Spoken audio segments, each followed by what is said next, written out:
Hello, my name is Luis Gutierrez from Mingworks. I previously made a video that was like 7 minutes long. Forgot to read the requirements of 1 minute, so here it is. I'm going to show you a quick video on some of the commands that I worked on today. As you can see, I worked on the unroll surface command right here on the bottom. I worked on the trim command. As you can tell by this line, I trimmed this object in half over here. Then we worked on the moving command.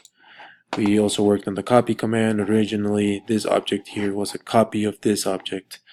And then we obviously scaled the object to a different size using the scale command. You can tell I've been using the snap command in some of these.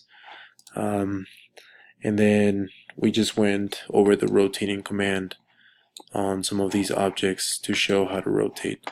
So yeah, these are some very basic commands that are on Rhino, and I hope you enjoyed this video. Thank you.